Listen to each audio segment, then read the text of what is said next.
Thank you everyone for taking the time to join us for the webinar.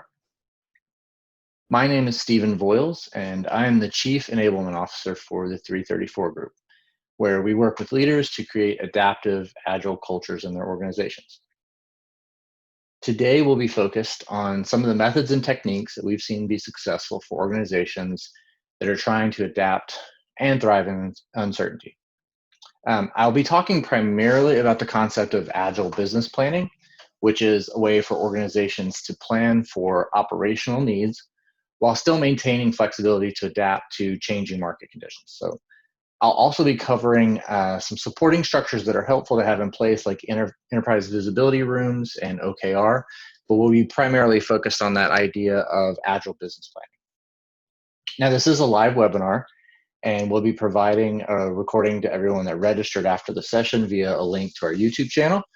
And just for some context for those of you that may be watching this later, it's currently July 2020. The global market is in the grips of an amount of change and volatility that we haven't seen for quite a long time. So first, the world is in the midst of the COVID-19 pandemic and the associated lockdowns. And this is changing the way that organizations need to operate, the way that they relate to their customers, and the way that people work. At the same time, we're in the midst of a social justice movement that was sparked by the death of George Floyd in Minneapolis earlier this year. Not only is every part of the United States affected by that tragedy, it's also sparked calls for change and equity globally that are affecting the way companies operate and the way that they work with their employees.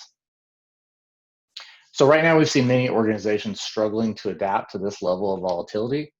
And we wanted to share this technique that we've previously only shared with customers, with everyone, to provide some directional guidance on how organizations can change the way that they operate in order to become more adaptive and be able to thrive in situations like this.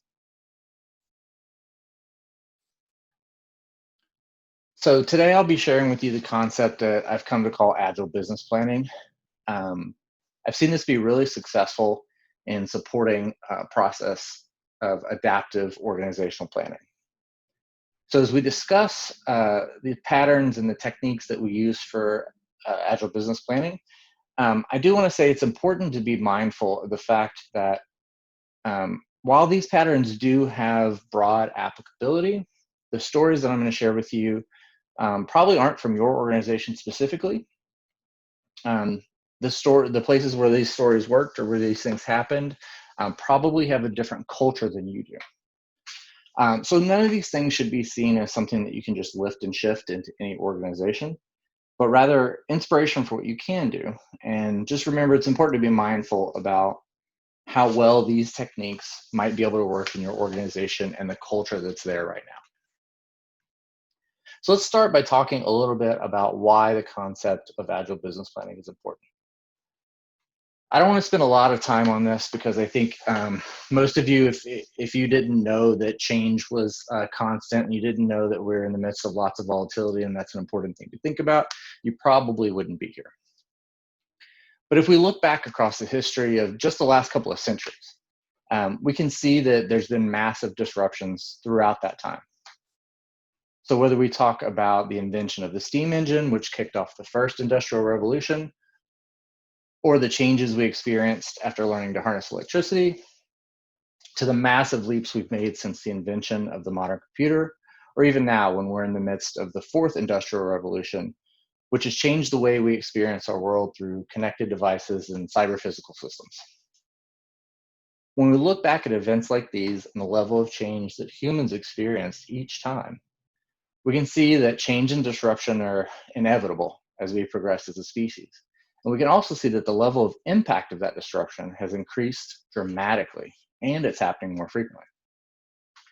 So for organizations to not only survive, but to thrive in environments where this kind of change is happening, it's important to understand how we can plan for the future and our operational needs with an operating model that also gives us the flexibility necessary to adapt to these kinds of changes.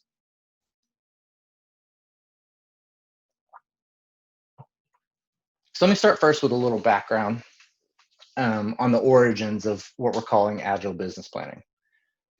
So this concept has its roots in a company I had the pleasure of working for years ago called Rally Software. And before we were acquired by a larger company a few years ago, Rally was considered to be one of the more innovative companies in the industry when it came to the idea of taking lean and agile thinking and applying those to the way that we did business management and the way that we ran our business. One of those innovations was a concept we called the quarterly steering meeting. And so at this session, representatives from all over the company would come together at our headquarters in Boulder, Colorado, and we'd discuss the results of the previous quarter. We'd collaborate on the strategy and the plan for the upcoming quarter, and we'd get everyone aligned to the strategy going forward. Now, this wasn't your typical town hall style meeting where the executive team kind of gives everyone their vision to the rest of the organization and tries desperately to motivate everyone to support it without really giving them much of an understanding beyond what's in the town hall slide deck or receiving any prior feedback about how feasible it is. When I say we collaborated on the plan, I really mean it. So each functional area sent representatives to engage as equal stakeholders in planning with leadership. Everyone that was there gained an understanding of the vision for the coming quarter and year, and we also gained an understanding of the constraints the organization was under and the discussions that led up to the decisions that we made. And that's really important because we were able to bring that knowledge back to our functional areas and share it with our peers. So this did a couple of things.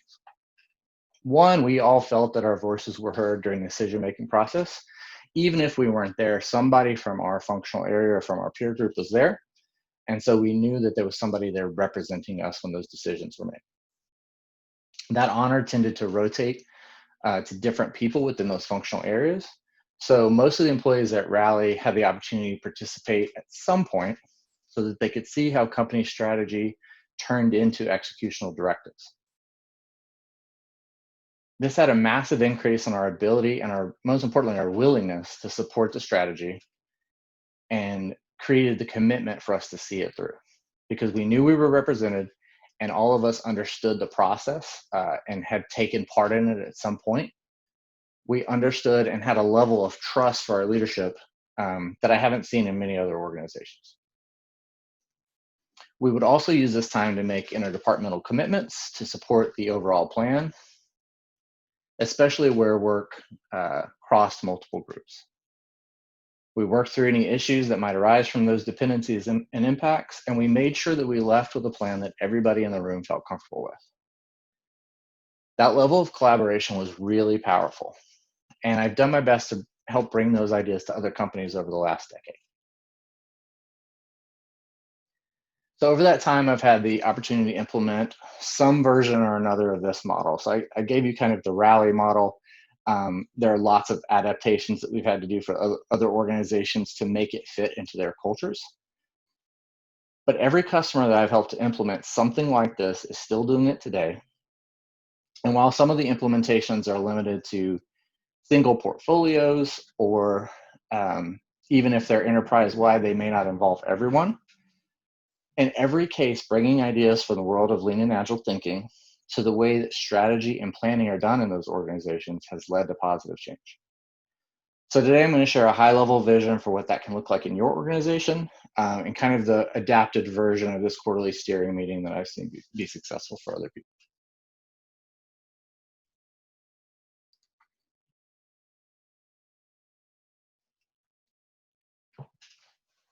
So I kind of talked a little bit about the benefits that I saw during the Rally quarterly steering meeting, but let's dive a little bit deeper on why you might want to do something like this before we get into the mechanics. So one of the things that I've seen consistently in the other organizations that have implemented this is it's created focus. We all know that if everything in our organizations is a priority, then nothing is really a priority. And that there's simply always more things that we want to do than the capacity we have to do them. And choosing to say no to the right things can make a huge difference in your ability to execute on the things that you have said yes to. And I've seen this ceremony create that level of focus in everybody because we implement WIP limits across the organization. and we commit to those as a group, and we make sure that the things that we are saying yes to are things we actually have the capacity to do. I've also seen it harness the power of collaboration. So when individuals from all over the company participate in creating this plan for the next quarter, they feel much more connected to it, and it creates a level of buy-in that you just don't see with any other methods. It's also vastly increased alignment. So when people participate in creating the plan, not only do they have that greater level of buy-in, but they also have a much better understanding of what the vision is. And probably more importantly, they understand the trade-off decisions that were made in order to get to that point. So if I understand the vision and I understand the constraints and I understand the way that the rest of my team and the leadership of the organization come to a decision based on those criteria, it allows me to make more informed decision making. And that happens at all levels of the organization so that you can move quickly while remaining aligned to that vision and understanding the constraints. We don't have to wait for the chosen few in the organization who understand all of those things to get back to us and answer a question. We can make those decisions very quickly without getting out of alignment. So the other big thing that I've seen this do is it really inspires people. So when you ask people outside of the leadership team, especially in organizations where they're generally not asked for their input in this way, and you let them be co-creators of their own destinies, they become incredibly motivated and they really work hard to see the plan through. And you'll get your best work out of the people that work for you when you allow them to take part in creating the plan.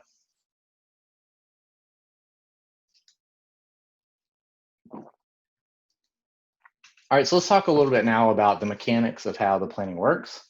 Um, Again, a lot of this was inspired by Rally's quarterly steering process, but it has been refined based on our experience in the field, myself and other colleagues.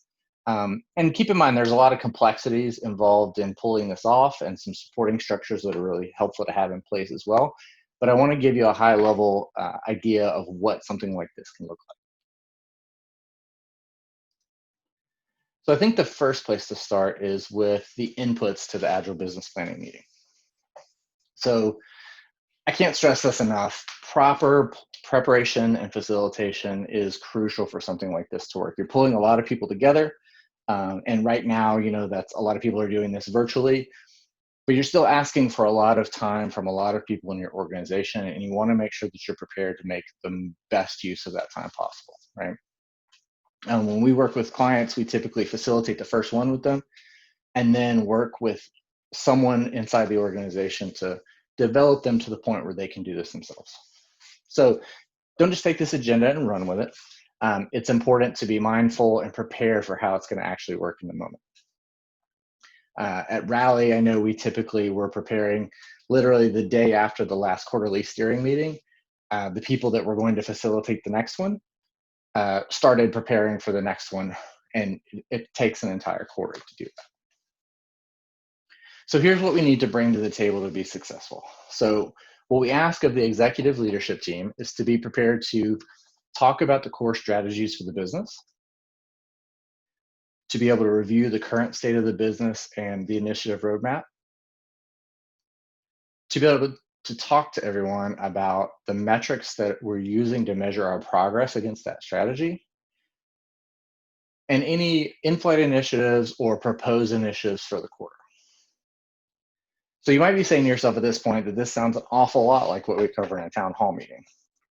And I'd agree with you, right? So this is really just the first half of day one, and it does feel a lot like your typical town hall meeting in terms of the content. I think the magic comes from what we do differently after this, and how the information is presented. So rather than this being, these are the in-flight initiatives and these are the things that we want you to kick off, go do that. These are draft initiatives and draft strategies. And so as those are presented, it's done mindful that we want everyone's feedback and we want to understand if we're making the right decisions. So one of the other key differences is in the preparation is what we ask for from the attendees. So they're expected to review something called a what you need to know deck. And we'll talk about what that is in a second. But also to be familiar with the enterprise Kanban and the metrics that we're using to measure performance. So they've got to do homework too, so that they're prepared to meaningfully contribute once they get into the meeting. All right, so what is the what you need to know deck? So this is basically a PowerPoint deck that we use for that beginning first half of that first day. It's got the statement or the purpose statement for the meeting, the agenda for the 2 days, and it has all that information that we talked about. We want the leaders to present. That's in the deck. Everybody reads it ahead of time, and we actually post it on the walls like this. And so this gives you a sense of the amount of content that's in there. You can see there's financial metrics in there. There's information about the roadmap. And so everyone comes prepared knowing all of that information. But then we also go over it on the morning of that first day as well, just to make sure that everybody's familiar and has the opportunity to ask questions before we really dig into the work.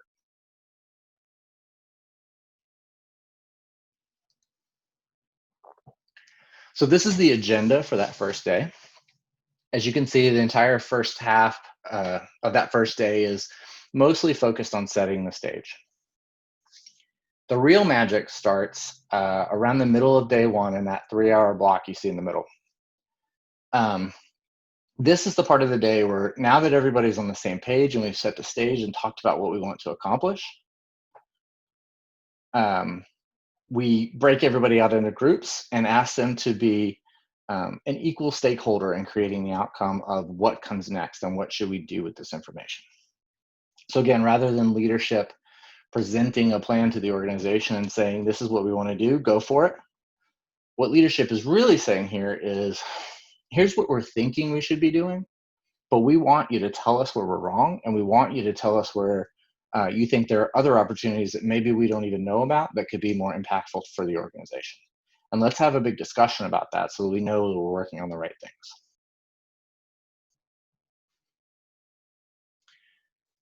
So this is huge. So you might be thinking that you already have a strategy meeting where a lot of these things discussions happen, but it's probably just your senior leadership team that's in there.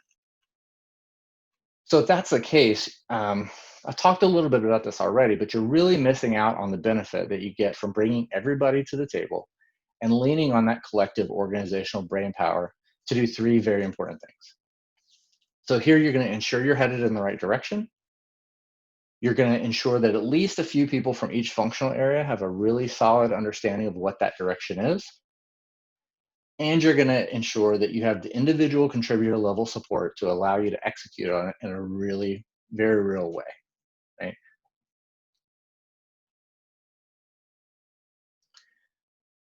So tactically, what this looks like is once the stage is set for the discussion, we start by facilitating a discussion around what large initiatives we should be working on over the next quarter. So we know what's already in flight. We can talk about taking some of those off, some of the things that we should stop doing to make room for new things. And so typically what we will do is do some type of an open space, but any kind of facilitation technique that ensures any of your good ideas are heard and considered, regardless of where they came from, that'll work, right? Any new ideas that are coming up require a basic lean business model before discussion is had so that everybody in the room understands what that's about. And part of that open space session is for the people that care deeply about that thing to go and help create that business model. So again, that comes from people across the organization, not just the person that had the initial idea. At some point, we allow everybody to kind of pitch those new ideas, and we make decisions as a group about whether or not those are new things that we want to start with the capacity that we already have, or whether or not there's something in that group of ideas that should supplant something that we're already doing, so that we should stop doing that to make capacity for this other thing because it's a better opportunity. So this is one of the things that's sometimes kind of uncomfortable for organizations that aren't used to doing this, because basically what you're doing is you are letting go of the reins a bit and allowing the control of what the organization does strategically to fall across a much broader group than you're used to. But the benefit of that is this gives you a checkpoint and the proper input that you need from everyone across the organization to see if you're doing the right things. And when we talk about using this technique for adaptability and agility, this is a crucial thing, is to have this checkpoint to say, are we doing the right things? And if not, what are some other things that we should be doing? And to be willing and able to quickly shift to those new things if those are the right things to do.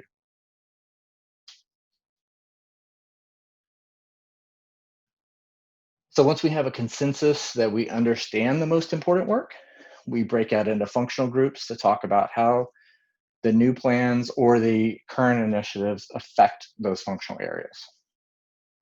So there's a lot of discussion here about how each functional group can contribute to the plan.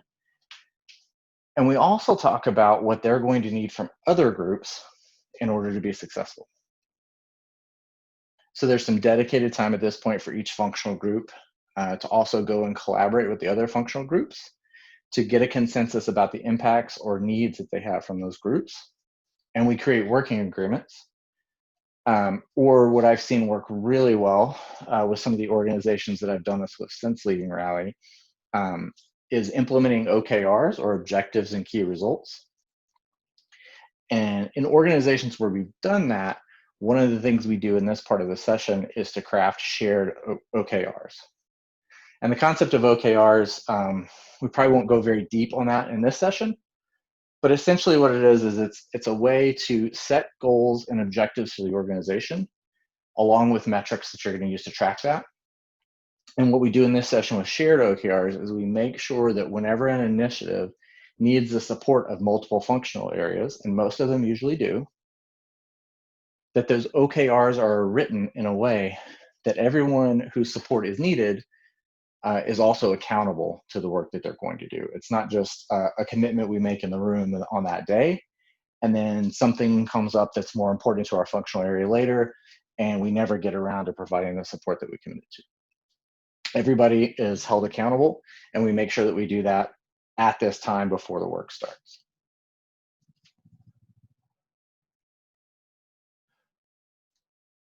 So at the end of the day, once we've discussed the upcoming quarter and identified any new constraints or impediments, we review those with the rest of the room, and we bring up any impediments or constraints that we need leadership to resolve.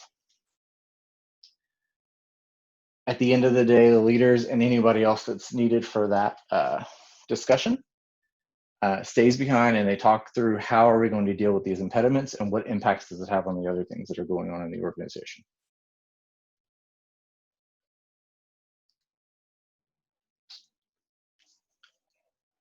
And so during that meeting, it's not, I want to emphasize that it's not just the senior leaders talking about how to deal with these impediments.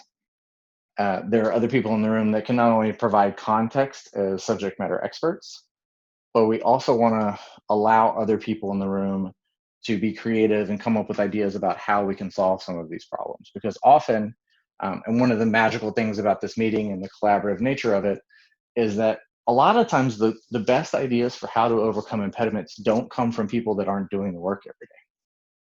And so when we limit those strategic decisions to just the senior leaders, we miss out on the viewpoints and the perspectives of the people that know the problem very well. So it's important to involve them as well.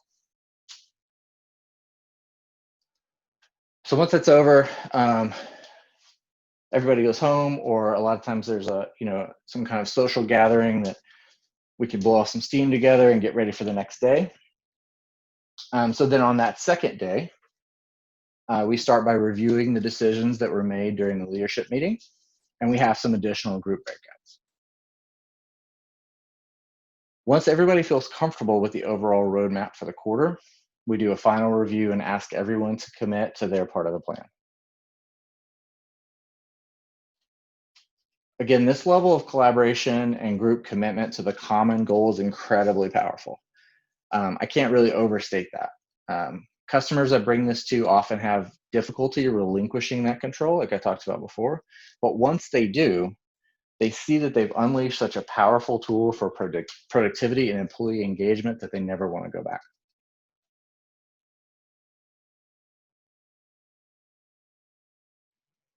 And so I said I would also, so that's really the basics of the meeting, and I'm going to take some questions in just a minute. But I also wanted to talk about some of the supporting structures. So there's two here that I think are really key. So once we have that plan, there's a whole quarter where we have to execute on that plan, right? And it's not to say we won't make any adjustments during the quarter, but since we're doing this so frequently, it usually works out that we don't need to make a lot of adjustments, and we can at least carry on with that plan for the quarter. But in order to maintain that alignment and make sure that everybody is aware of what's going on, this concept of the enterprise visibility room is really important. So for those of you that have agile teams or are familiar with lean, you're familiar with the concept of a Kanban. So the enterprise visibility room is basically just an enterprise-wide Kanban. So this is a place where we have on display for everyone to see all of the ongoing initiatives, why they're important, the decisions and constraints that led to those decisions. And they're visible for everyone throughout the quarter so that everybody stays on the same page. And if we do need to make adjustments to the plan, those are reflected here. Now, again, the one that you're looking at here is more of a physical version of that. But these are also done digitally all the time, especially for larger organizations where it's almost impossible to put this in a physical space where everybody can see it.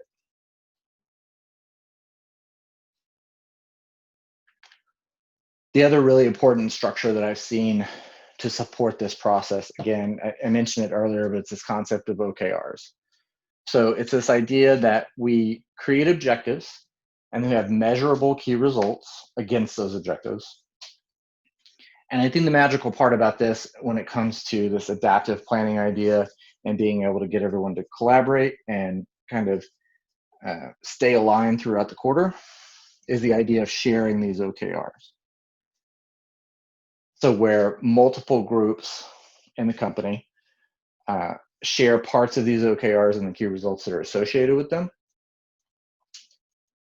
And everybody's accountable to their part of the plan as we put it together. And everybody's accountable for supporting the other groups that they made a commitment to support during that quarterly planning meeting. So I don't want to go really deep on the concept of enterprise visibility rooms or OKRs. I want to take a little bit of time for questions. But that's the basic high-level overview of what this idea of the Agile Business Planning meeting is, right? So it's something that we do on a quarterly basis. We bring everybody together and we harness this power of collaborative planning to make sure that everybody's on the same page and to inspire and engage the people that we need to execute on this thing. I want to thank everybody again for joining the webinar. If you have any questions that you want to address with us later on, you can always reach out to me or the 334 group on Twitter, LinkedIn, or at the334group.com. Thanks again for joining us. I hope you have a great day.